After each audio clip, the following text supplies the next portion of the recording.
Hello everyone, welcome to SSC mentor. इस वीडियो में मैं आपको भारतीय इतिहास के 11 ऐसे राजाओं के बारे में बताऊंगा जिन्होंने उपाधियां ग्रहण करी थी और एसएससी इस बार इनमें से डायरेक्ट क्वेश्चन पूछेगा। तो वीडियो को पूरा देखना। इस वीडियो को इंटरेस्टिंग बनाने की पूरी कोशिश करी गई है। तो चलिए शुरू करते हैं। सबसे पहला क्वेश्चन लेते हैं। गुलाम का गुलाम किस राजा को कहा जाता था? दोस्तों, गुलाम का गुलाम कहा जाता था इल्तुमिश को। और इसका मतलब क्या है? देखो, इल्तुमिश गुलाम था कुतुबुद्दीन ऐबक का, और कुतुबुद्दीन ऐबक गुलाम था मोहम्मद गोरी का। इसलिए इल्तुमिश को गुलाम का गुलाम कहा जाता है। और अब एक बहुत ही इंपॉर्टेंट फैक्ट इनके बारे में बता रहा हूँ। जो कुतुबुद्दीन ऐबक है, उसने कुतुब मीनार का निर्माण कार्य शुरू करवाया था और इल्तुमिश ने कुतुब मीनार का काम फिनिश करवाया था।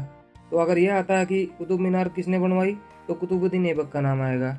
और उसका निर्माण कार्य किसने खत्म करवाया, तो इल्तुमिश का नाम आएगा। तो हमारे क्वेश्चन का आंसर क्या हुआ? इल्तुमिश। अगला क्वेश्चन देखो। किस राजा ने लखबख्श की उपाधि ग्रहण करी थी? तो इसका आंसर है कुतुबुद्दीन ऐबक। एक्चुअली में क्या है, कुतुबुद्दीन ऐबक जो था वो बहुत ही उदार किस्म का आदमी था, बहुत अच्छा आदमी था। इसीलिए उसकी उदारता के कारण उसको लखबख्श की उपाधि दी गई थी। अगला क्वेश्चन देखो। किस राजा को कथाओं में राय पिथौरा की संज्ञा दी जाती है? तो इसका आंसर है पृथ्वीराज चौहान तृतीय। इनको बहुत सी कथाओं में राय पिथौरा के नाम से संबोधित किया जाता है। अगला क्वेश्चन है। किस राजा को श्रेणी यानी कि सेना रखने वाला भी कहा जाता है? तो इसका आंसर है बिंबिसार। बहुत ही शक्तिशाली राजा था बिंबिसार। सबसे पहले सेना रखने वाला राजा इसी को माना जाता है। ठीक है फ्रेंड्स, अगला क्वेश्चन देखो। किस राजा को कुणिक भी कहा जाता है? इसका आंसर है अजात शत्रु। और ये किसके बेटे थे? ये बिंबिसार के बेटे थे, बिंबिसार के। अगला क्वेश्चन है। किस राजा को एकराट भी कहा जाता था? एकराट किसको कहते थे? नंद वंश के जो संस्थापक थे, महापद्मानंद। महापद्मानंद ये जो शासक थे, इन्हीं को कहा जाता था एकराट। अगला क्वेश्चन है। किस राजा को अमित्रघात की संज्ञा दी गई? अमित्रघात किसको कहा गया है? बिंदुसार को।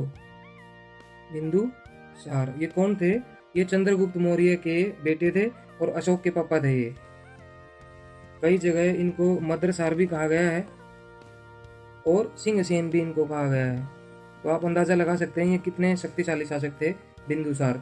इन्हीं को अमित्रघात की संज्ञा दी गई। अगला क्वेश्चन है।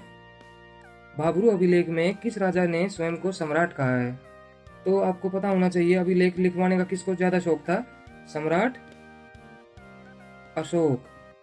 तो यही इस क्वेश्चन का आंसर हो जाएगा। अशोक ने भाब्रू अभिलेख में स्वयं को सम्राट की संज्ञा दी है। अगला क्वेश्चन। किस राजा को द्वितीय अशोक की संज्ञा दी जाती है?